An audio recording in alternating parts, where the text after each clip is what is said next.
All right, Shalom. I want to give all praises, honor, and glory to Yahweh, Bahasham Yahweh Shai, Bahasham Harakakwadash, and double honors to the apostles and elders of Great Millstone and Shalom, to all the hopeful elect brothers that's doing the will of the Lord in sincerity and in truth. Now, I'm just going to get straight to it. This is Matthew chapter 24, verse 6, and it says, "And ye shall hear of wars and rumors of wars. See that ye be not troubled, for all these things must come to pass, but the end is not yet." Right now, we're living in a time of prophecy. Right, we are at the end, the very end of the age of the rulership of the wicked, which the wicked as a nation is the so-called white man, right? Starting with their elites, it's trickling on down to the ones that's under them and trickling down to these world leaders, right, and these governments. And the elites are the ones that are really, orchestrating or planning out and having all these things happen, including the wars, but that's the Most High. That's the most High putting it in their spirit for them to do that for prophecy's sake, right? "And ye shall hear of wars and rumors of wars. The Babylon, which is America, and Amalek, which is over there in the land of Israel, going at it with Iran," right? That's still happening. Wars and rumors of wars. What is a rumor? Let me get it. What is a rumor?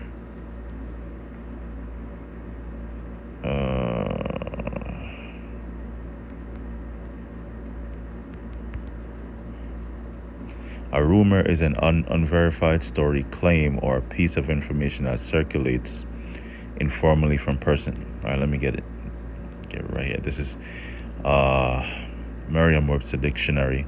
Talk or opinion widely disseminated with no discernible source. 2, a statement or report current without known authority for its truth. It says 3, archaic. Talk or report of a notable person or event, right? So the news that's circulating right now about all types of wars, the main one being America and Amalek versus the Persians, which is Iran. That's circulating right now because the news was that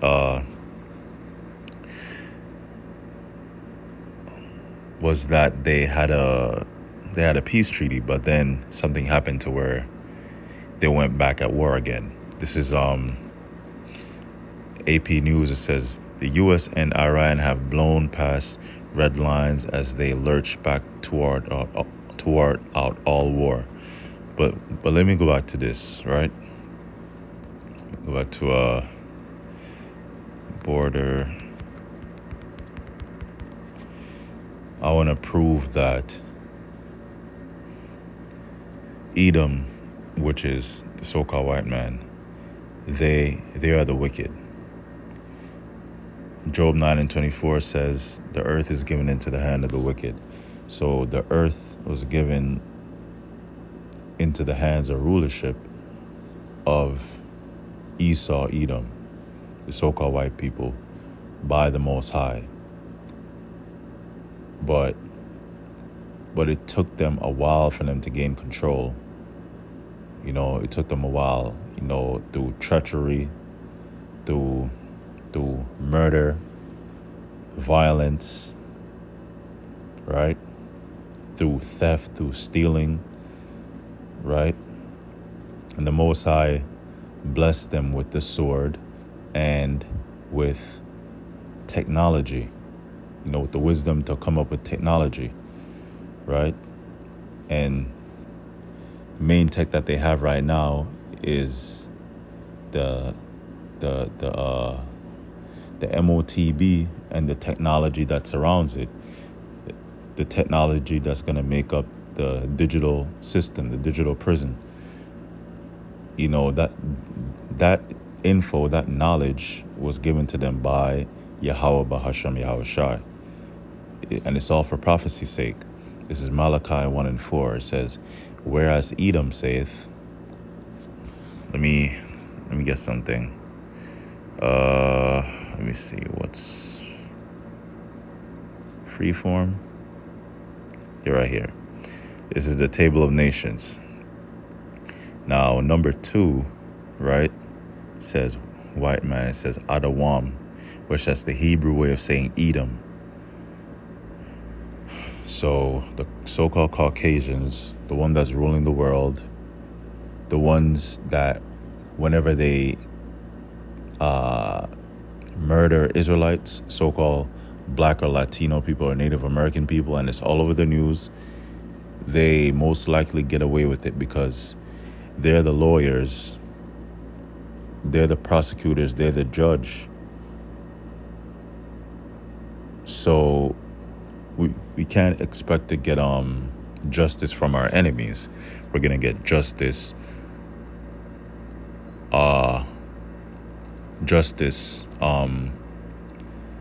against our enemies from the Most High through His Son Yahweh Shai.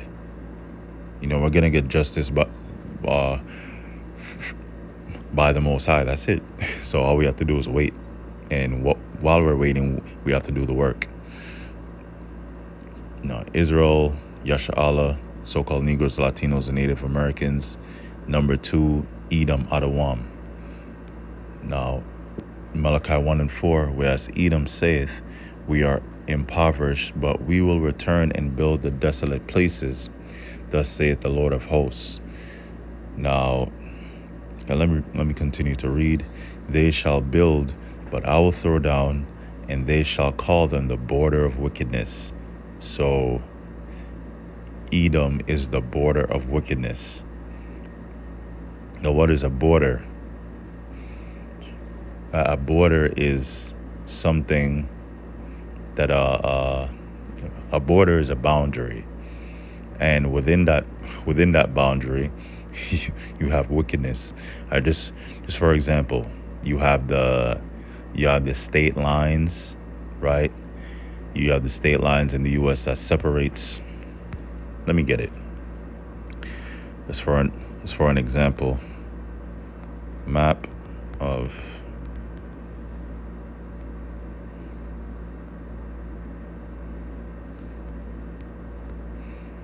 right. So let's take for example Ohio right here. There's a line or a boundary or border around Ohio, and within that boundary is Ohio. Now, when you cross out of that boundary to the north, you're going into Michigan. When you cross that border or boundary to the left, you're going into Indiana. To the south, when you cross the boundary or border of Ohio, you're going into either Kentucky or West Virginia. When you cross the border to the right, you're going into Pennsylvania. So within the state lines or the border or boundary that surrounds Ohio, that's Ohio. So Esau is the border of wickedness. That's the wicked. Job 9 and 24. The border of wickedness, and the people against whom the Lord hath indignation, meaning righteous anger forever. So just because you see them wealthy beyond your wildest imaginations, they have yachts, they have welfare babies. That's actually a part of prophecy.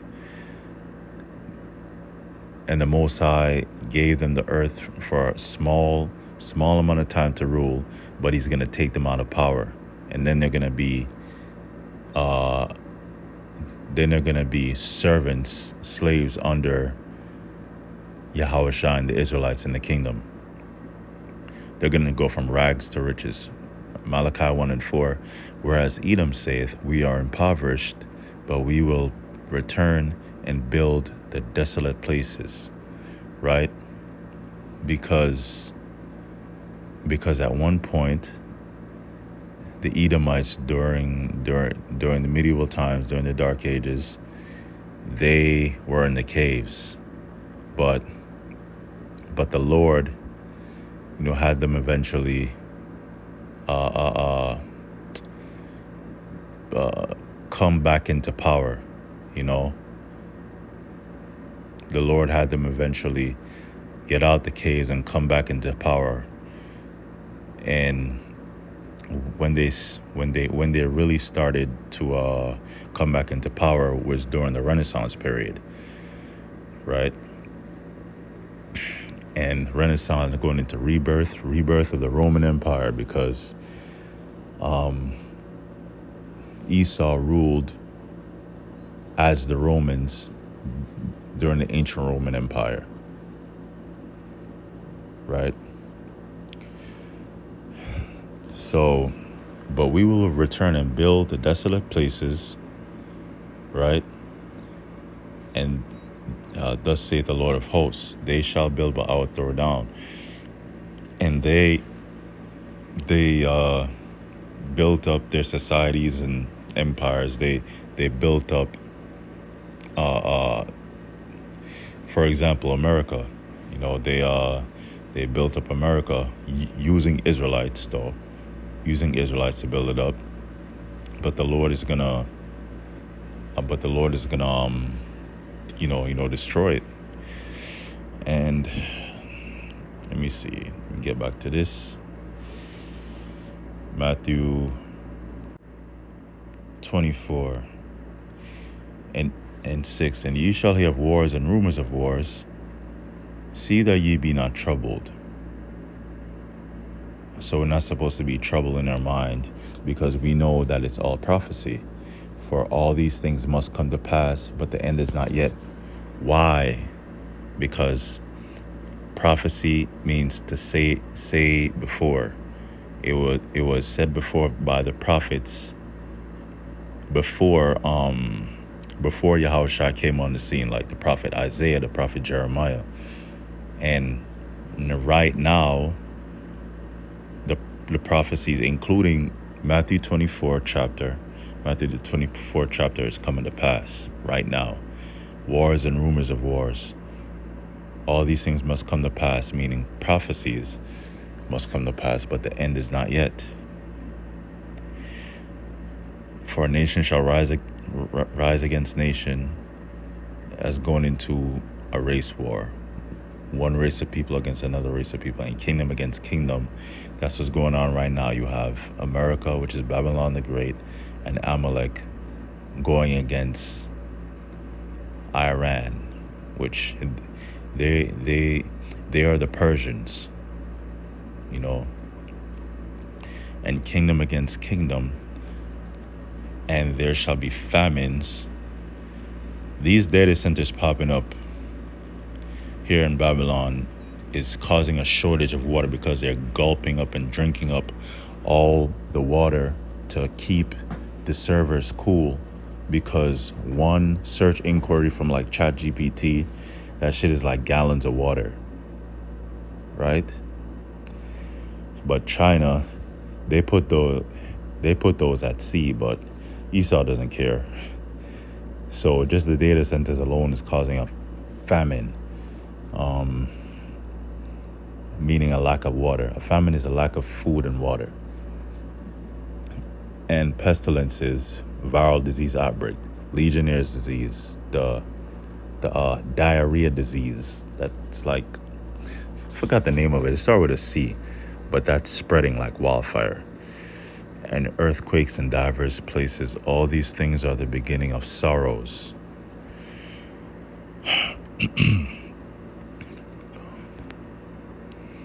Now, let me get back to this. Right here, is AP News. The U.S. and Iran have blown past red lines as they lurch back toward all-out war. This is from July 18, right, 2026, which is past 12, so now it's July 19. A week after the United States and Iran signed a preliminary deal aimed at ending the war, so they got people's hopes up. And an Iranian drone slammed into a cargo ship sailing through the Strait of Hormuz. There were no casualties or major damage, but the June 25th attack set off a chain of hostilities that would put the two countries back on a path toward all-out war less than a month after they agreed to stop fighting. Each strike and counterstrike chipped away at the pillars of agreement, which has now collapsed. Though there were still efforts to salvage it, red lines set by both sides have been crossed.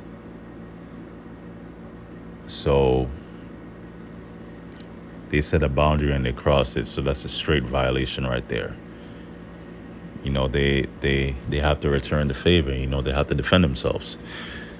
They gotta attack. A return to full-scale war that would further destabilize the Middle East and disrupt the world economy appears increasingly likely. That's interesting.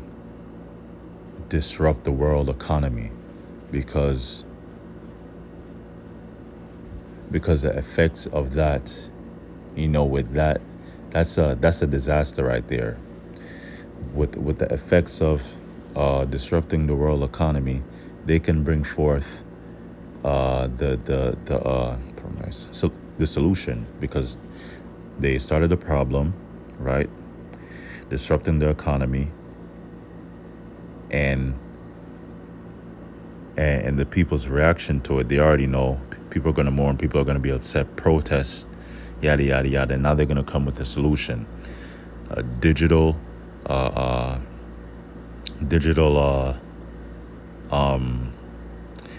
currency, digital ID, a digital society, right?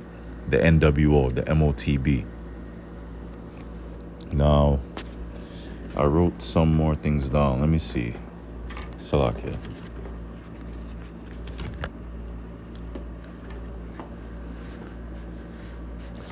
It says right here. Okay.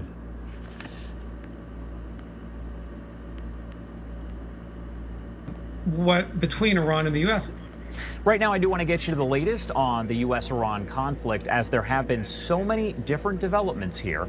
Popping that up on your screen, that is a live look over the Strait of Hormuz at this hour, as, again, we get to the latest information coming in from U.S. Central Command, as they now confirm at least 13 American service members have been injured over the last week, but all of them have survived, and the remarks come after Iran claimed that it had launched an attack on a U.S. base in Syria, capturing and killing American troops. Well, CENTCOM says that did not happen. You can see the post right here from U.S. Now, the U.S. is doing damage control. Babylon is doing damage control. The real news, something way worse. Way more casualties. There are way more casualties than what they actually report, because they don't want to look weak. They don't want to appear to be losing when they are losing. They already lost Iran, to be honest, but this is just a continuation of it. The Lord is just gonna have it not stop. Let's see. Through what is accurate and inaccurate provided by Iran, because I have to imagine that 99.9% of what Iranian state TV is putting out is false. Yeah, we've seen in the past that information coming from Iran Is scan that QR code bottom right hand side of your screen, or to make it a little easier, go to livenowfox.com/connect. And the votes are just coming in, so there's not more than a handful at this point, but 77% say the safety of the U.S. troops, and 13% the war escalating, 10% saying it's the global economic impact. For folks out there who have heard a lot as we talk, that control look like? Will Iran be allowed to charge tolls or fees for ships coming in and out of the Gulf through the Strait, or will the U.S. do it by maintaining a military presence in the region, which is obviously already there? But there are costs associated for both sides for doing that. And on the U.S. side, going back to some of these poll results you shared, there are still 50,000 plus U.S. Military personnel scattered throughout the region, either on military bases in parts of the region, or now on 2 carrier battle groups and other naval platforms. Okay, so this is gonna eventually lead to full-scale full-blown WW3, and it's gonna lead to a nuclear war. I'm gonna get this. I'm gonna close it soon.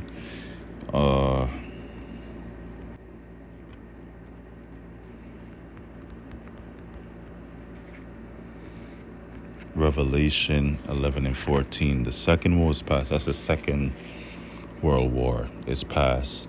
It's been fought between 1939 and 1945.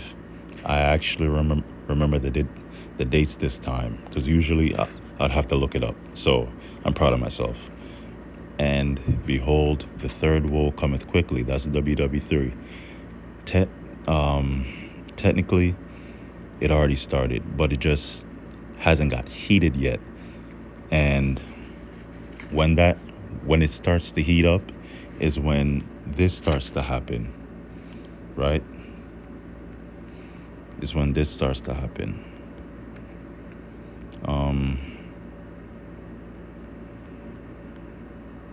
Oh, I'm sorry. I just need... Okay, so Jehoshaphat. I just need the right verses.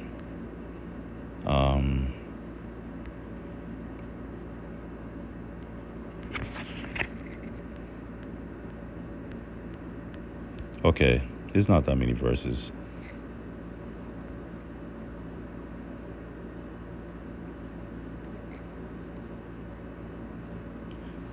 Okay, so verse 11 and verse 2.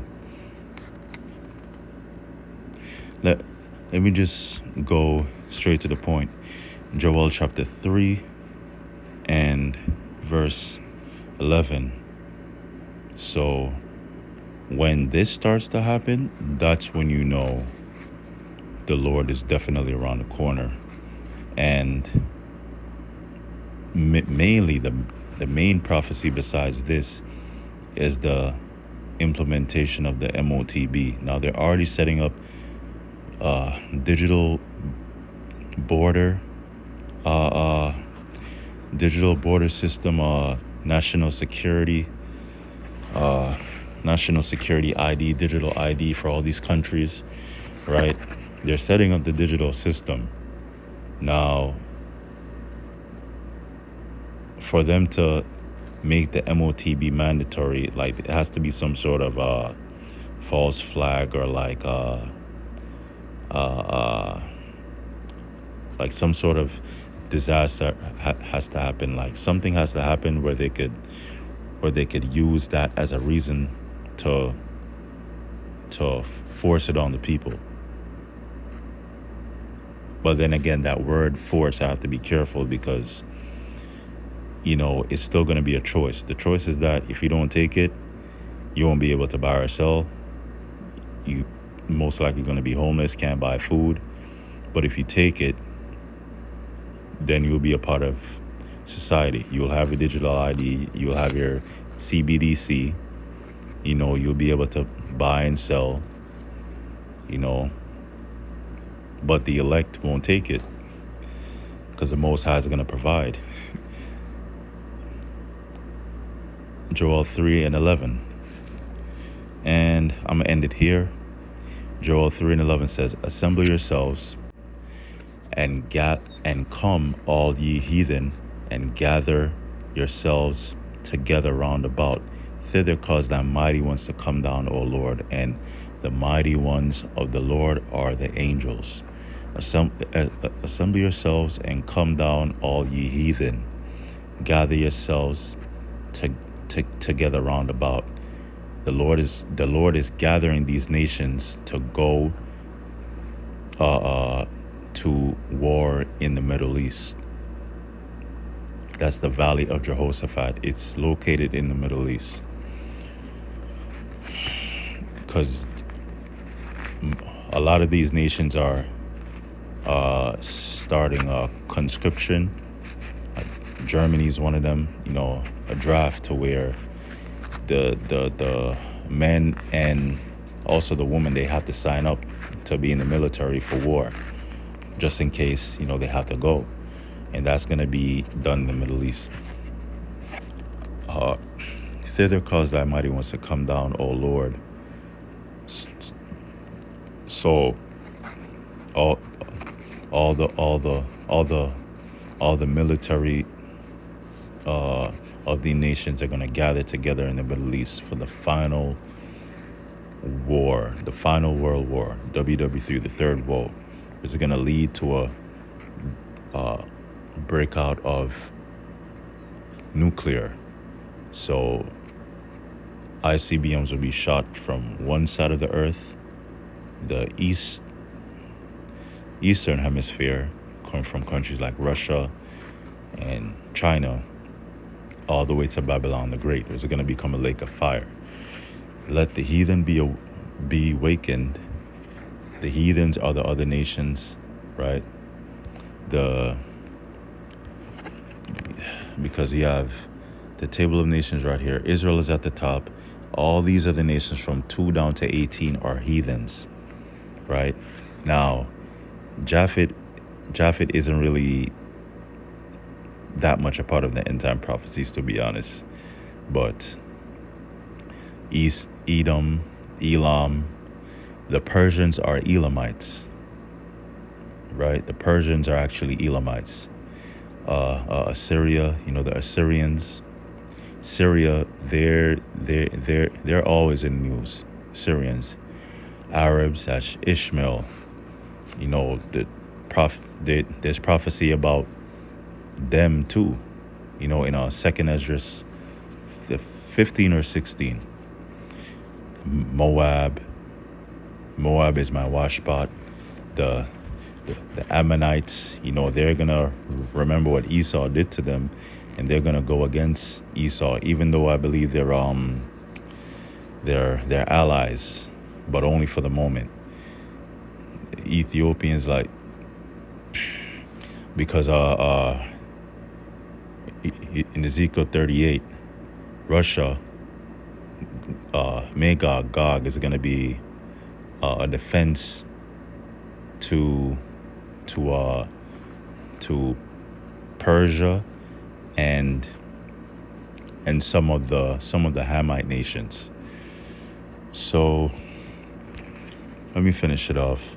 Let the heathen be wakened and come up to the valley of Jehoshaphat, for there will I sit to judge all the heathen round about. And that's the end of the lesson, and we're close to that. All praises, honor, and glory goes to Yahweh, Bahasham, Yahweh Shai, Bahasham, Akakodash, double honors to the apostles and elders of great